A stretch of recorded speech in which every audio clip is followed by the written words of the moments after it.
ओम गं गणपतये नमः।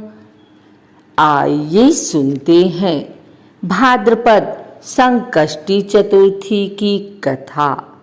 युधिष्ठिर जुए में अपना सब कुछ गवाकर अपने भाइयों के साथ 12 वर्ष के वनवास तथा 1 वर्ष के अज्ञातवास पर जा रहे थे। इस समय वनवास के समय ही धर्मराज युधिष्ठिर के आग्रह करने पर महर्षि बृहदस्व ने नल दमयंती की कथा सुनाई। निषाद देश में वीरसेन के पुत्र नल नाम के एक राजा हो चुके हैं। वे बड़े गुणवान, परम सुंदर, सत्यवादी, जितेंद्रिय, सबके प्रिय, वेदज्ञ एवं ब्राह्मण भक्त थे। उनकी सेना बहुत बड़ी थी। वे स्वयं अस्त्र विद्या में बहुत निपुण थे। वे वीर, योद्धा, उदार और प्रबल पराक्रमी भी थे। उन्हीं दिनों विदर्भ देश में भीष्मक नाम के एक राजा राज्य करते थे। उन्होंने दमन ऋषि को प्रसन्न करके उनके वरदान से 4 संतानें प्राप्त की।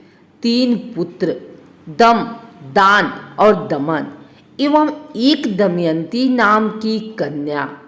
दमयंती लक्ष्मी के समान रूपवती थी। निषद देश से जो लोग विदर्भ देश में आते थे वे महाराजा नल के गुणों की प्रशंसा करते थे। यह प्रशंसा दमयंती के कानों तक भी पहुंची थी। इसी तरह विदर्भ देश से आने वाले लोग राजकुमारी के रूप और गुणों की चर्चा महाराज नल की समझ करते थे। इसका परिणाम यह हुआ कि नल और दमयंती एक दूसरे के प्रति आकर्षित होते गए। दमयंती का स्वयंवर हुआ, जिसमें न केवल धरती के राजा बल्कि देवता भी आ गए। नल भी स्वयंवर में जा रहे थे। देवताओं ने उसे रोककर कहा कि वो स्वयंवर में न जाएं। उन्हें यह बात पहले से पता थी कि दमयंती नल को ही चुनेगी। सभी देवताओं ने भी नल का रूप धर लिया। स्वयंवर में एक साथ कई नल खड़े थे। सभी परेशान थे कि असली नल कौन होगा, लेकिन दमयंती जरा भी विचलित नहीं हुई। उसने आँखों से ही असली नल को पहचान लिया। सारे देवताओं ने भी उनका अभिवादन किया। इस तरह आँखों में झलकते भावों से ही दमयंती ने असली नल को पहचानकर अपना जीवन साथी चुन लिया। नव दंपत्ति को देवताओं का आशीर्वाद प्राप्त हुआ। दमयंती निषद नरेश राजा नल की महारानी बनी। दोनों बड़े सुख से समय बिताने लगे। दमयंती पतिव्रताओं में शिरोमणि थी। अभिमान तो उसे कभी छू भी नहीं सकता था। समयानुसार दमयंती के गर्भ से 1 पुत्र और 1 कन्या का जन्म हुआ। दोनों बच्चे माता पिता के अनुरूप ही सुंदर रूप और गुण से संपन्न थे। समय सदा एक सा नहीं रहता। दुख सुख का चक्र निरंतर चलता ही रहता है।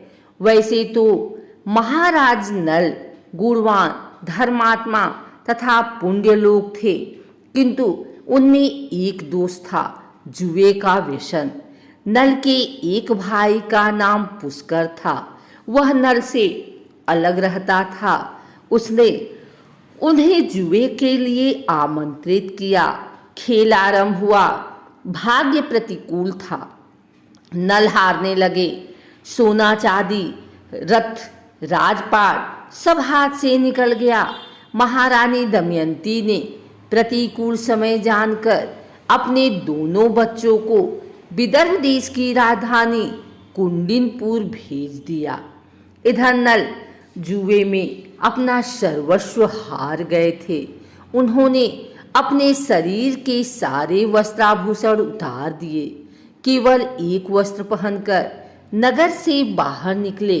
दमयंती ने भी मात्र एक साड़ी में पति का अनुसरण किया। एक दिन राजा नल ने सोने के पंख वाले कुछ पक्षी देखे। राजा नल ने सोचा, यदि इन्हें पकड़ लिया जाए तो इनको बेचकर निर्वाह करने के लिए कुछ धन कमाया जा सकता है। ऐसा विचार कर उन्होंने अपने पहनने का वस्त्र खोलकर पक्षियों पर फेंका। पक्षी वह वस्त्र लेकर उड़ गए।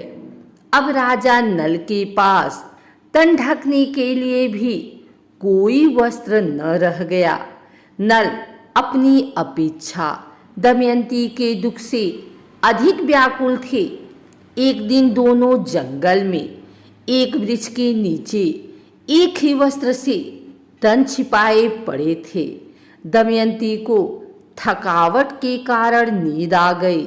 राजा नल ने सोचा, दमयंती को मेरे कारण बड़ा दुख सहना है। यदि मैं इसे इसी अवस्था में यहीं छोड़कर चल दूं, तो यह किसी तरह अपने पिता के पास पहुंच जाएगी। यह विचार कर उन्होंने तलवार से उसकी आधी साड़ी को काट लिया और उसी से अपना तन ढककर तथा दमयंती को उसी अवस्था में छोड़कर वे चल दिए।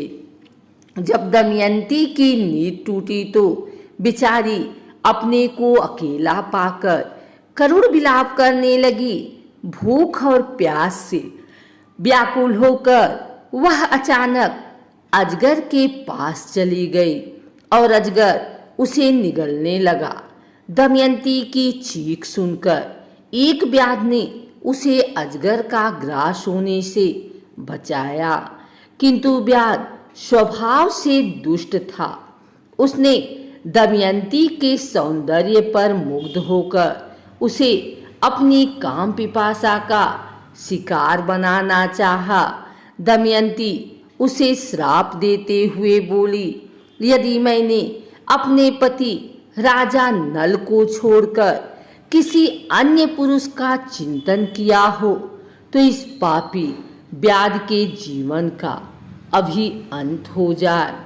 दमयंती की बात पूरी होते ही व्याध के प्राण पखेरु उड़ गए।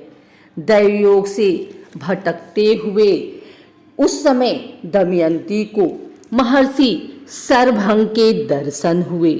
दमयंती ने मुनि को हाथ जोड़कर नमस्कार किया और प्रार्थना की, प्रभु मैं अपने पति से किस प्रकार मिलूंगी? सरभंग मुनि बोले, दमयंती भादो की चौथ को एक दिन गजानन की पूजा करो। तुम भक्ति और श्रद्धा से गणेश चतुर्थी का व्रत करो, तुम्हारे स्वामी तुम्हें मिल जाएंगे। दमयंती भादो के गणेश चौथ का व्रत आरंभ की। 7 मास में ही अपने पति को प्राप्त की और दोनों सुखी पूर्वक रहने लगे। हे विघ्न विनाशक गजानन महाराज, जैसे आपने नल दमयंती के दुखों का नाश किया, वैसे सभी के दुखों का करना नाश।